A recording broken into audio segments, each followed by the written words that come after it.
everyone. Welcome to another unique episode of Pathways and Paychecks. We have a really cool and fun guest here yet again.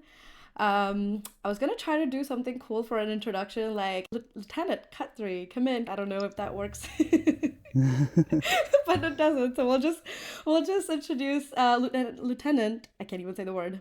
Lieutenant Robbins Cut Three. Welcome to our show. Thank you for being here today. Thank you, Drasti. Thanks for having me. So you work in the Navy. Could you introduce yourself and talk a little bit about your title really quick, and then we'll go into a lot of fun details. Of course, as you mentioned, I'm a lieutenant in the U.S. Navy. My name is Robin Scottry. I'm a naval aviator. I flew the P-8 Poseidon, which is basically a modified Boeing 737 that the Navy utilizes to conduct anti-submarine, anti-surface, and surveillance patrol missions. I've been Mm. in the Navy for 7 years now, Wow. and yeah, Wow, time flies. yeah. Time flies So, by. yeah, because your wife Namila and I were in pharmacy school together, and obviously we've all been friends for a while. We visited you guys in Florida, which was so great a few years ago. Although it seems like it wasn't that long ago, but I know it was a very long time ago. It's been at least 4 years, and you guys have moved since then, which kind of is sort of part of your lifestyle in general. So I'll get you to first introduce the military profession in general, the branches, and how you picked your branch, just how you got there, what got you interested. Because I definitely think the military is obviously a very hard career in some ways, but also a very noble career. And I think just you being here would inspire a lot of people and get a lot of information out there, which some of us would learn learning about. Yeah, of course. Yeah, happy to answer that. Yeah, first of all, like I said, time flies by. I've been in the Navy for 7 years, and it's been a yeah, it went by really fast. I mean, I feel like I've done a lot, accomplished a lot, and that there's still a Hmm. lot to do. As far as how I got into the military profession, I had a family history of my dad, my granddad, and his granddad, Okay. being in the Oh, wow. military or being in the police force. So Gotcha. it's always kind of been in my family, Hmm. and a lot of military personnel that join the military right now, have that. It's a lot of people from military family who join the military. Hmm. So I always kind of had that in the back of my mind. I guess it kind of molded me, influenced me as I was growing up. Mhm. Mhm. And then I've also always been into aviation. The house that I grew Mhm. up in when I was young, kind of like what was basically on the flight path of the Mhm. nearest international airport. So I grew up watching planes and thinking how cool it was. Yeah. So with the military, I found out basically in college that I could merge those two passions together. I could fly, Yeah. which was basically my childhood dream, and I could Mhm. also be in the military, which is what I kind of had that family influence. Although they never told me to join the Mhm. military, but Okay. just being in that environment kind of influenced me. So with the Navy, especially being in naval aviation, I found out that I could merge those two interests of mine and kind of get best of both worlds. As far as how I Mhm. actually ended up joining the Navy, it's a funny story. It was always kind of in the back of my mind. And then my senior year in college, Mhm. I went to a career fair, looking for a job, like in my early Mhm. 20s, not really knowing exactly what I want to do. Mhm. And there was a Navy booth in the career fair. I went in, Okay. talked to them. The recruiters were very professional, very welcoming. They gave me a Mhm. very good um, good briefing on what being in the Navy entails. I Mhm. mean, I give them my resume just like I give my resumes to 50 other companies in the career fair, and yeah, so that's how the journey started. So just to back up really quick, so what were you majoring in college, and were you thinking of anything else in the time being as well? And you said you handed your resume to 50 other companies. So what were some of the other companies you were thinking of at the time as well? Right. So I was going to school for mechanical engineering. Oh, Yep. okay. So I But then I think later on, much later on, I realized that I only went to school for mechanical engineering because I was decent at science and math, and then Mhm. I just thought it was kind of a surefire way to have a stable Mhm. career. So not necessarily because I wanted to be an engineer. I think I Okay. wanted the stability of having an engineering Yeah. career. Mhm. Um, yeah, so Yeah. yeah, I went to school for engineering. I mean, I was having a great time with engineering, but I kind of knew Mhm. that's not how I wanted to spend my life. And then Yeah. fun point, Mhm. the application for the Navy, took a while, took about 2 years. I held an engineering job, for a while before I, Okay. before all the paperwork and all the process that has to go through to join the Navy went through. So I did I get a see. little taste of the engineering career, and Okay. yeah, decided But it you was it decided it was not wasn't for really me. for you. Exactly. Yeah. It's interesting because you'll probably listen to one of these episodes later too, because one of the interviews I did was it was with one of my cousins who is also a pilot, not in the military but just a pilot, and he also majored in computer science, thinking like, hey, this might provide stability and maybe I'm interested in it. But once he got into the job, he just realized it wasn't for him. So I mean, unfortunately, this happens a lot more than we realize, and it's okay. I mean, it's okay to realize that your passion's different. um but I just like that you realize pretty quickly too, and you decided to steer. So Yeah, absolutely. that's And interesting. I think like what you just said, kind of reminds me of a point that I always consider every time I talk to someone who's at the beginning of their career. Mm-hmm. Yeah, I mean, you kind of have to balance, having a really fun, exciting career and also having Yeah, that stability. Because if you want to, exactly. raise a family, you need to provide that stability. Mm-hmm. So there's an argument to be made to have a stable career and have all Mm-hmm. the fun stuff on the side on the Right. weekends. That's Mm-hmm. definitely a choice. But the Yeah. path that I went to was just Mm-hmm.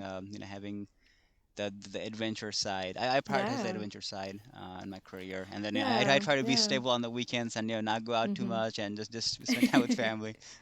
Yeah, I know.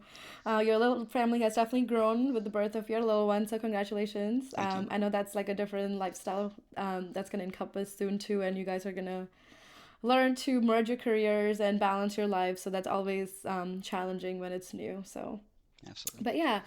All right, so once you decided that, and like you said, you combined your passion because you know you wanted to fly when you were younger, and you thought, given your family background, you were always interested in this. I'll let you talk a little bit about the other branches briefly too, so everyone knows, and then I'll let you dive into just your training and how things went. Yeah, absolutely. So the military is huge.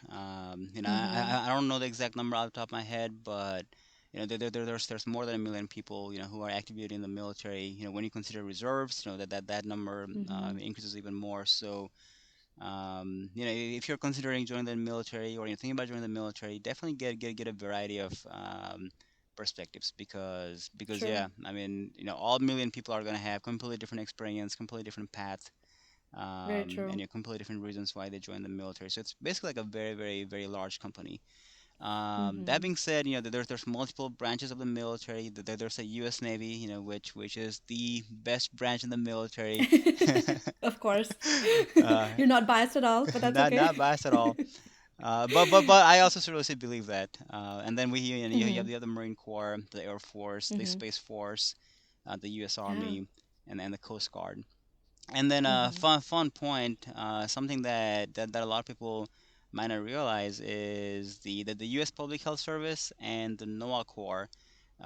They Mm-hmm. are not the military, but they are part of the uniformed services. So they also have military uniform and rank Oh, structure, and like typical military stuff, even though they gotcha. are not part of the military. So yeah, multiple branches, very huge, and all these branches specialize in different things but also do a lot of the similar things. Okay. And then the second part of your question, I believe, was why did I join the Navy in particular? Well, you kind of addressed that because of your passion, but like just the training and everything that came into effect, or that came in when you joined or enlisted. Of course, yeah. So I joined the Navy through what we call officer candidate school. There's Okay. multiple ways to be an officer in the Navy. You could go to the Naval Academy. Mm. or you could do a ROTC program, or you could Okay. do what I did and go through officer candidate school.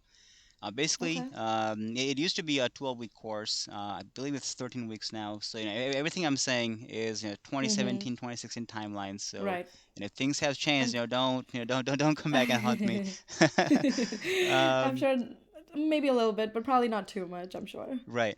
So officer candidate school, it's basically a 12-week military indoctrination course. Where where you see, and it's basically a boot camp. Where there's a lot of running Mm-hmm. around. A lot of high energy, screaming, yelling, lots Mm-hmm. of workouts, calisthenics workouts, but also a Mm-hmm. lot of academia as well. Lots of military history, Mm. navigation, engineering, all kinds of Okay. courses like that. So really, it's you kind of have to balance physical fitness with also mental Mm-hmm. aptitude and academic Mm-hmm. aptitude. Yeah. So now after graduating that, congratulations, you are officially a commissioned officer in the U.S. Navy. Okay. And then the rank that you come out of after OCS is ensign. And then after Okay. that, since I was already going to be going to flight school as a student naval aviator, I went down to Mm-hmm. Pensacola, Florida, for the Mm-hmm. Navy's flight school. I believe Mm. there's been a few changes to how the flight school is structured since I went through back in 2017 to Mm. 2019. But essentially, there was 6 weeks of ground school where you learn, all the Mm-hmm. basics of aviation, Mm. some engineering, a lot of theory based study, a lot of studying about weather, navigation. Obviously, there's a lot of Mm. FAA rules you have to comply by. So learning a Yeah. lot of that, but meanwhile you're also learning how to survive in the water since you are in the Mm. Navy. One of the cool things that they teach you that they make you go through is what they call a helo dunker. Where essentially if you're in a helicopter, the helicopter crashes into the water and it was dark. Mm. How do you get out of that get out of that helicopter crash Gotcha. and get rescued. So that was pretty cool. Mm.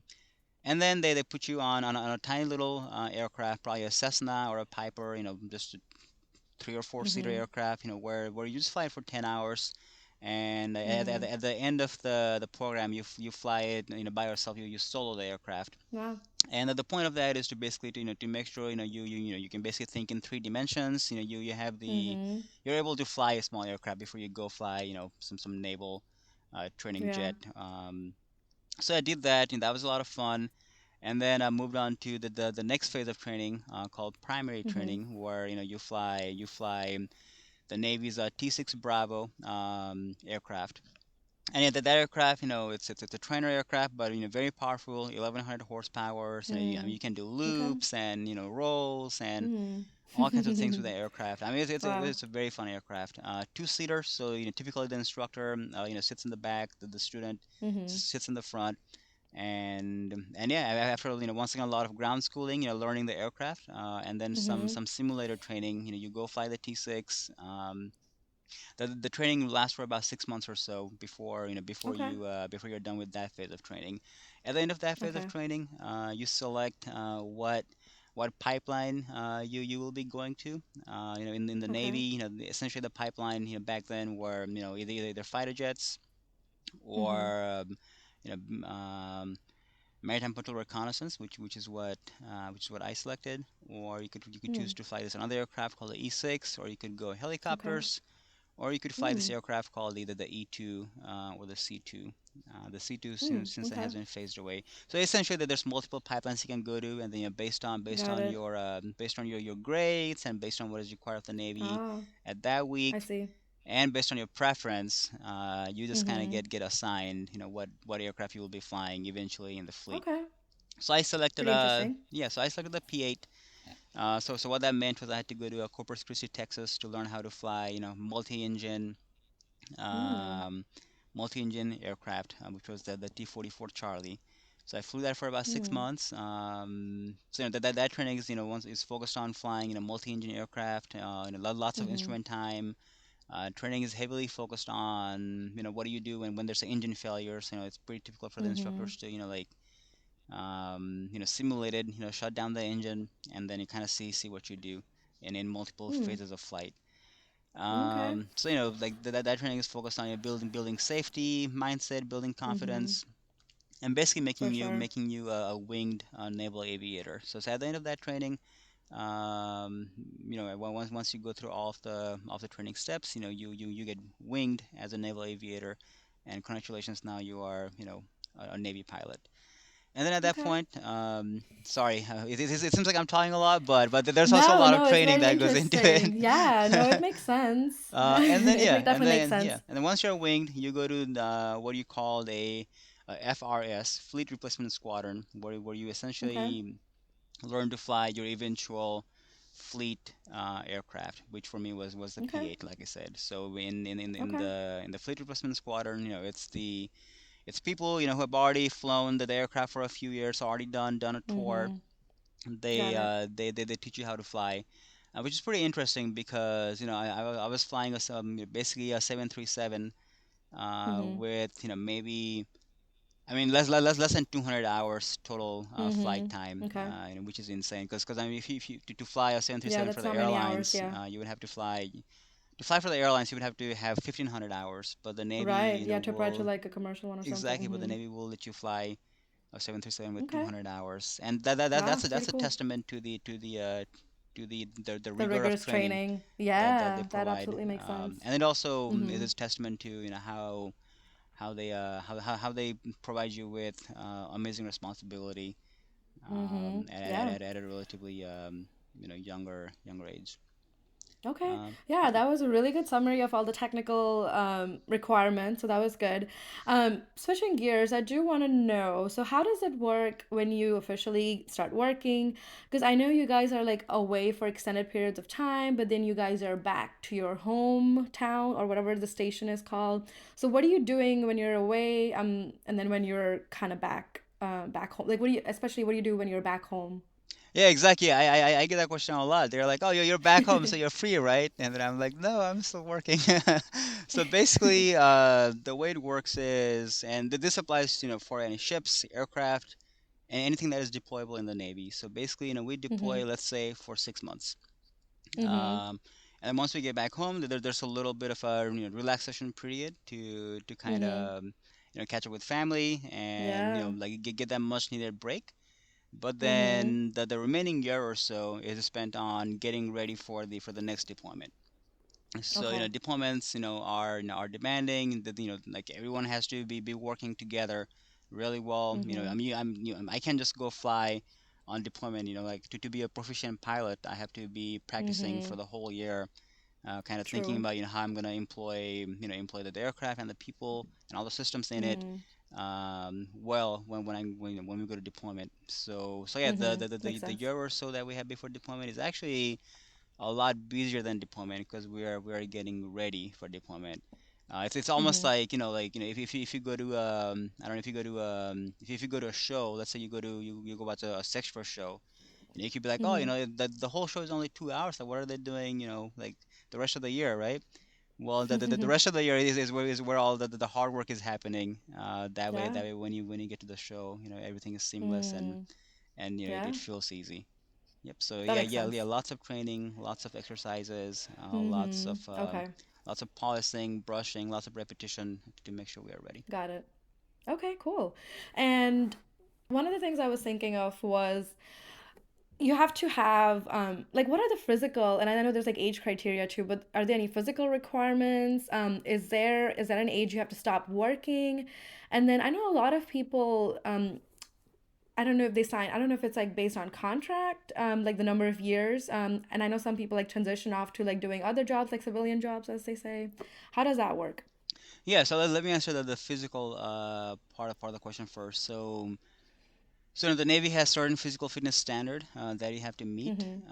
For aviators, there's a higher artificial standard that is set. Where you have to Okay. score a certain number of points on your physical fitness test for you Hmm. to qualify. It basically serves as a point for serves as a way for them to kind of filter out who's not even motivated to go run and stay in shape. Hmm. True. Um, and then before someone starts flight school, you have to go Mm-hmm. through this place called NAMI, Basically, Mm. they test, all like everything they could test on medical. They make sure your eyes are good, they make sure your ears are good, Mm. they make sure, they make sure that nothing in your body that could potentially make you unsafe. Mhm. When you are, commanding an aircraft, with people inside it. So that is a Mhm. pretty stringent test. Mhm. I can't really speak to everything they look into it because it's pretty medical. But yeah, a lot of Mhm. people, Yeah. unfortunately, like find out something going in their eyes or their heart that they Mm. didn't even I know, see. that does not even affect Gotcha. their day-to-day life. But then, the doctors are like, oh, Mm. there's like something weird happening, Mm. and then they could get I see. disqualified. And then after that, we don't really typically there is no mandatory PT, but the expectation is for you to stay in shape. The Navy Mhm. typically does a physical fitness test every 2 years to make sure you meet the certain Okay. standard.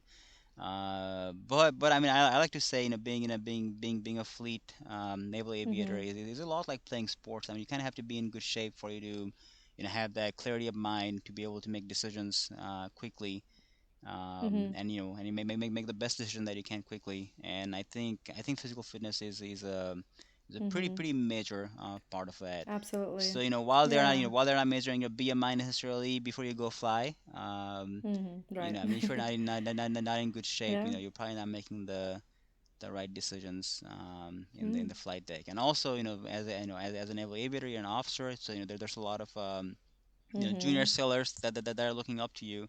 And if Right. you're not in shape, it kind of sends Absolutely. a pretty sends a negative messaging to Yeah. everyone that is Yeah. looking up to you.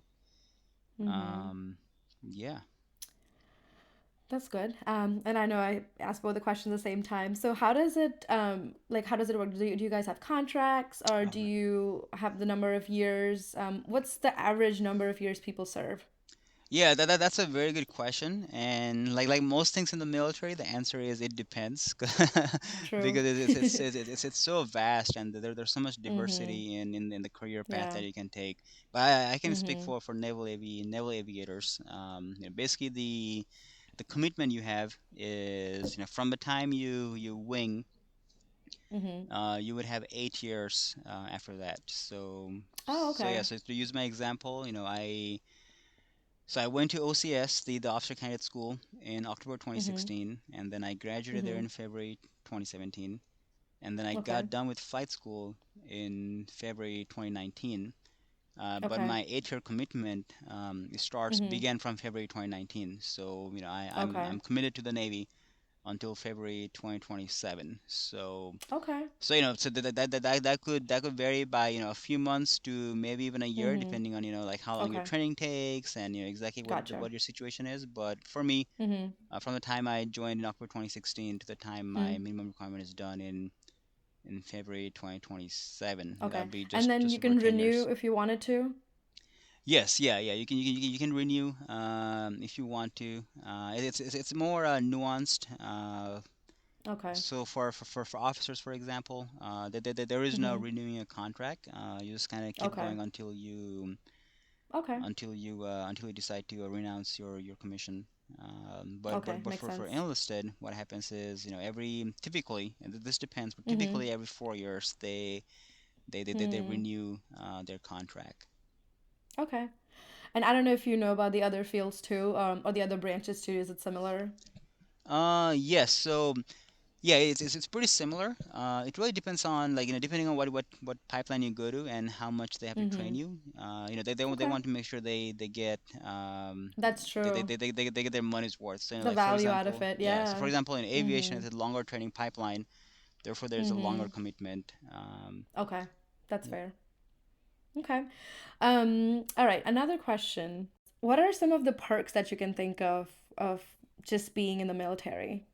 Oh, absolutely. There's all kinds of benefits of being in the military. So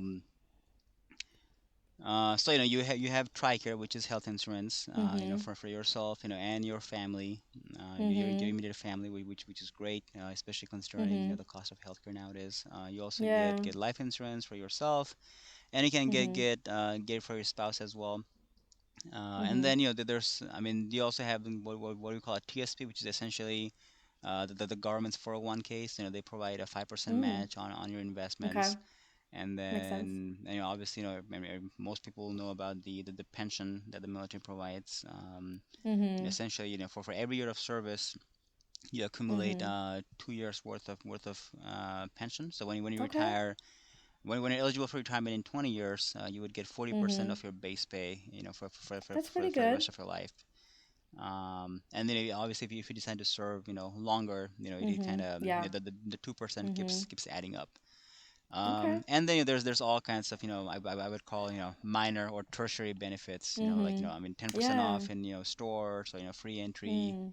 to Yeah. places, That's true. those things are kind of, A just lot of all over. respect that comes with it. That that's pretty good too. Everyone I feel like respects whoever's in the military. It's a very rigorous and a very noble career. So I definitely think that's one of the perks as well. Yeah, absolutely. Yeah, But can you there's talk? definitely some subjective Hmm. benefits as well. Yeah. Could you talk a little bit more about the hardships? Because I think it does come with some hardships. One would be like just family life, like life balance in general, and just hardships sometimes the family will have to endure. So can you speak a little bit about it and how you and your family deal with it? Of course, yes. I mean, you can only be successful in the military if your family is on board. Mm-hmm.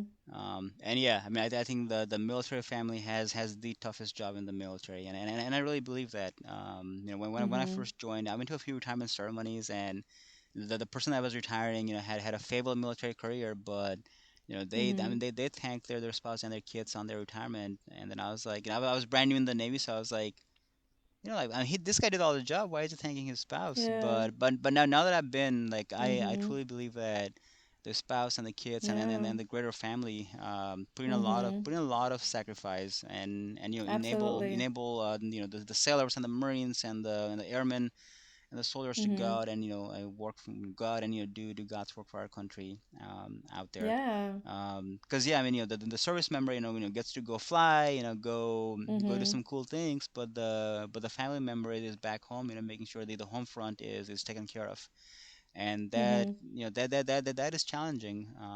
Mm-hmm. Especially, For if you're sure. young, maybe you are 18, 19, maybe Mm-hmm. married, maybe with a baby or baby on the way, Mm-hmm. and then you're gone, so your family Yeah. is navigating navigating the family front on your behalf. So Yeah. yeah, it's Absolutely. very the family makes a lot of sacrifice, Absolutely. and And I that is know something to both. be appreciated Mm-hmm. Yeah. and respected, for sure. Absolutely. And I know for sure both your families are very supportive, and obviously your wife is very supportive of your career and very proud of you as well. So I'm sure that makes a big difference as well. Yes, absolutely. I try to thank her, and show her appreciation, as Yeah. much as I can, because yeah, no service member can continue Mhm. to be a good, a good service member to the country Mhm. without Yeah. the family's back. That is critical. So Absolutely. for anyone who is thinking about joining the military, Mhm.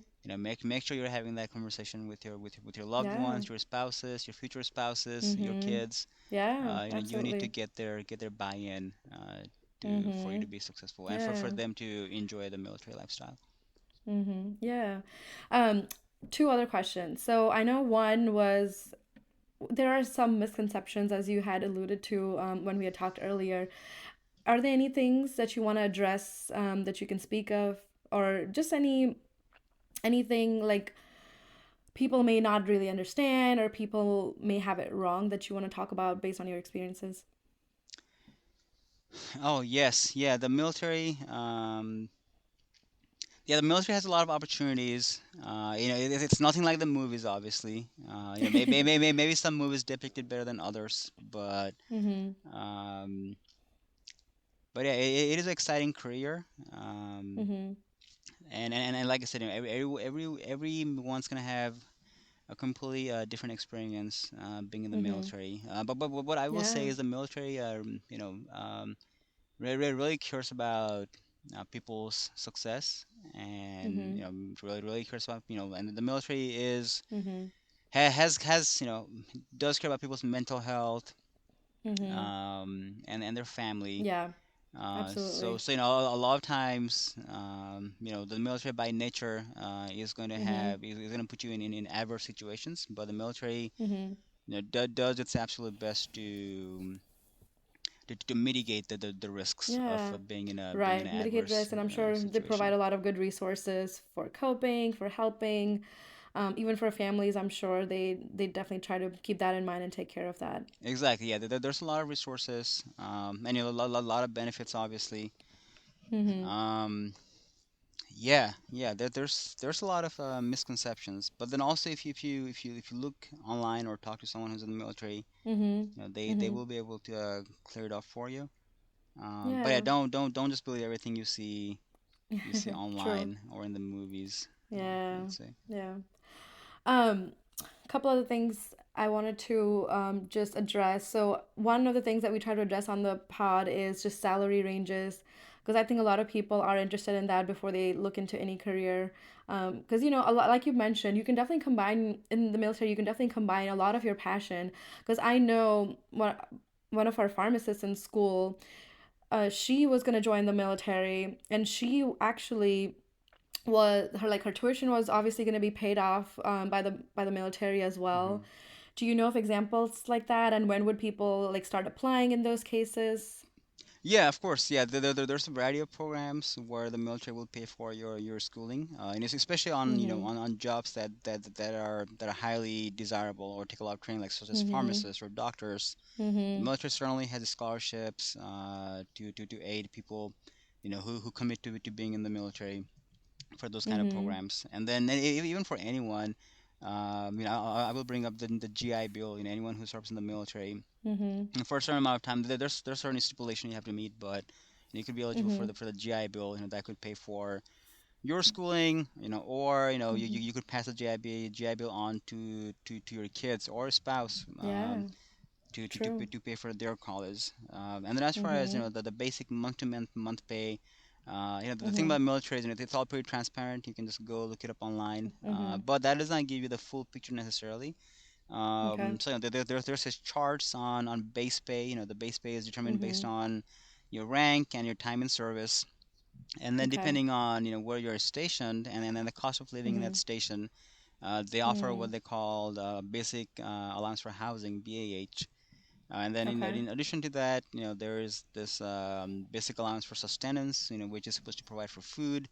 And then depending Mhm. on what your job is, you could be eligible for flight pay if you're a flyer. If you Mm. are in the submarine service, there's a separate Okay. submarine service bonus. And if you're away from family, for deployment, Mhm. for example, there's family separation pay.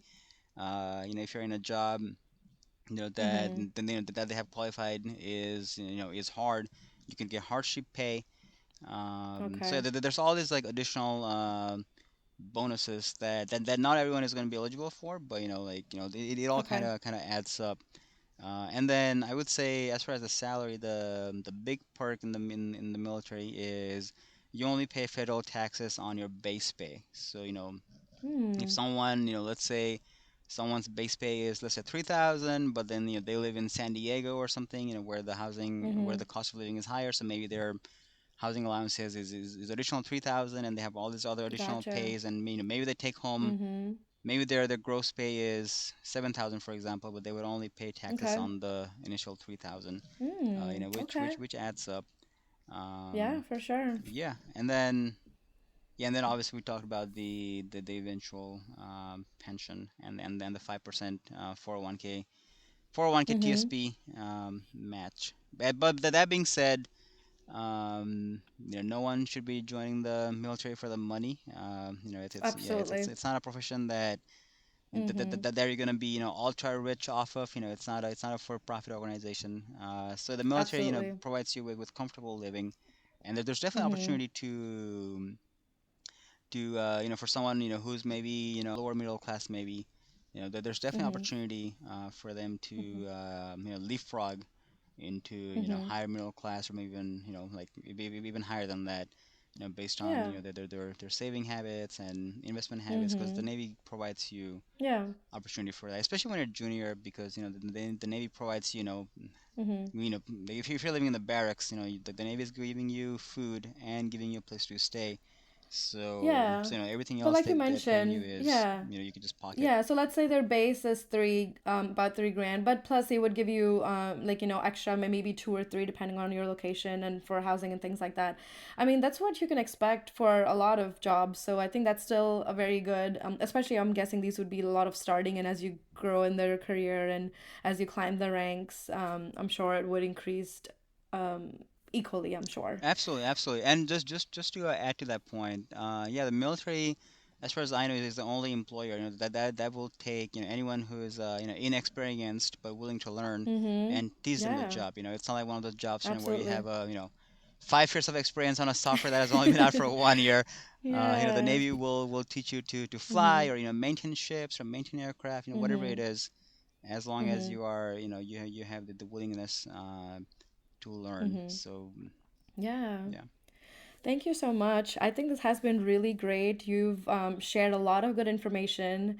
And I lastly just want to say thank you for your service. Obviously, we don't take it lightly. It is something you guys take seriously, and it does involve a lot of sacrifice on your part and your family's part too.